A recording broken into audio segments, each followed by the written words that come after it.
At dahil birthday na ng Carly bukas ay ito na nga't bisibisihan na nga ang mga magulang. At itong dalawang bata na to ay nagkakaintindihan nga talaga silang dalawa. Minsan rin talaga tong pinsan ni Carly ay tumatakas sa kanila para lang pumunta dito sa amin. Inilipat ko na nga rin pala dito yung mga basahan dahil may gagawin na naman nga akong makeover para sa birthday ni Carly bukas. Masyado kasing makalat kapag nandoon nga siya sa may ibabaw ng Durabox. Sa kagising pa nga lang namin yan ay nag-asikaso na nga agad ako dito para naman maumpisahan ko na nga agad yung mga gagawin ko. Dahil wala na nga akong panahon bukas na maglinis kaya naman ngayon ko na nga lang gagawin at ngayon na nga lang ako magme-makeover. Gabi ko pa nga talaga iniisip ko ano bang gagawin kong makeover dito dahil hindi ko na nga talaga maintindihan itong mga gamit namin. Ito na nga tagsasanib pwersa na nga kami ng Diyosawa dahil para mas mabilis nga ang paglilinis namin. Pagpasensyahan nyo na nga rin pala kung medyo pangit nga itong pag-voice over ko ngayon dahil maulan nga dito sa amin. Kung naalala nyo nga yung nakaraan kong vlog ay nag-makeover nga ako dito sa bahay at ginawa ko nga parang kwarto itong higaan namin. Pero ngayon nga inalis na nga lang muna namin itong mga Durabox dahil doon ko nga ididikit sa may dingding ng higaan namin yung mga decoration para sa birthday ni Carly. After naman naming mailipat yung mga Durabox, ikinabit ko na nga rin agad itong mga kortina. Buti na nga lang at nalabhan ko nga ito kahapon kaya naman nagamit ko nga agad siya ngayon. Siguro naman ay alam nyo na nga kung ano ang ginagawa ko. Pero kung hindi nyo pa rin talaga gets itong ginagawa ko ay tinatakpan ko nga itong mga gamit namin. Bali inilagay ko nga dyan lahat ng gamit at saka ko naman tinakpan ng kortina. At habang naglilinis nga ako itong dalawa ay nagkakala. Bali ito nga pala ang kanyang before at ito naman ngayon ang after. O diba nga't hindi nga talaga halata na may mga gamit doon sa kabila. At ito na nga pala ang final look. Bali dyan nga sa brown na dingding ay dyan ko nga ilalagay yung mga decoration para sa birthday ni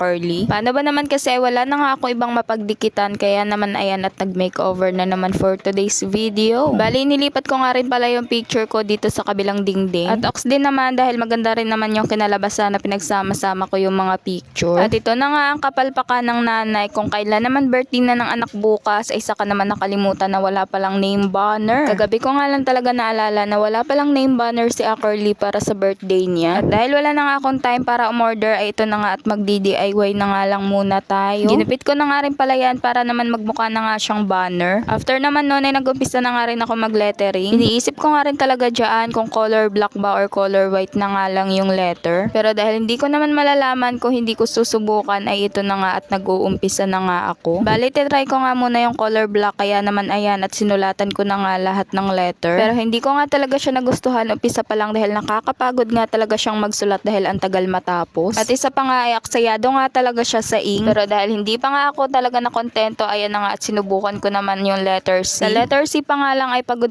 na nga akong magsulat dyan kaya naman ayan at gumawa na ako ng E na color white naman. Bali try ko nga siya kung maganda ba tignan at nilagyan ko na nga lang siya ng itim-itim sa may dulo. Nagkamali pa nga ako dyan dahil hindi ko nga nakita na wala palang letter K. Kaya naman tinapos ko na nga lang muna tong ginagawa kong letter R para naman magawa ko na nga rin yung letter K. Iniisip ko pa nga nung una kung paano ba sulatin yun kaya naman ayan at nagkamali na nga ang person. Kaya naman ang ginawa ko ay nagupit na nga lang muna ako ng panibago para naman masulat ko na nga yung letter K. Medyo pangit pa nga yung paggagawa ko ng letter K dahil hindi ko nga alam kung paano siya sulatin. At ito naman nga letter L ay ginawan ko na nga lang siya ng patulis sa may dulo. Bali Carly na nga lang talaga yung ginawa ko dyan dahil masyado na nga mahaba kapag Carly duet pa ang inilagay ko. Masyado nga mahaba ang pangalan ni Carly at napapagod na nga ako kaya naman Carly na nga lang. At dahil ayaw ko nga ng dalawang itim ay ayan at gumawa nga ako ng panibagong A. Feeling ko naman ay mas maganda naman tong panibagong gawa ko. Bali A tsaka C nga pala yung ginawa kong itim kaya naman ayan at gumawa ako ng A tsaka C na panibago. After naman nun ay ginupit ko na nga lang siya para naman mabutasan ko at may malusutan nga ng panali. Maganda din naman pala kahit DIY nga lang yung gawa mo at wag ka nang bumili. Kailangan mo nga lang talaga gumawa ng paraan kung paano mo nga siya magagawa ng maayos. Ang ginawa ko nga lang pala dyan ay pinagsama-sama ko na nga sila bago ko nga gupitin. At ayan na nga pala yung birthday banner na nabili ko at isasama ko na nga lang dito yung name banner na DIY. O diba? At kung katulad ko rin kayo na mahilig mag-shop ay pumunta lamang kayo sa aking profile at pindutin ang link sa aking bio. Pagkatapos yung maklik yun ay lalabas na ang aking mga collection sa Shopee. Halos ko konti pa nga lang yung nalalagay ko sa aking mga collection pero dadagdagan ko pa nga yan. At kung may nagustuhan naman kayo sa mga nakalagay dyan ay pumindot nga lang kayo kung ano yung nagustuhan nyo. Katulad na lang halimbawa nitong bedsheet ay pipindutin ko nga yan. After naman nun ay pindutin nyo nga lang yung continue para nga madiretso kayo sa Shopee app. Antayin nyo nga lang na mag-loading hanggang sa mapunta nga siya doon sa product. After naman nun ay pwede na kayo mag mag-add to cart or buy now. Yun lang.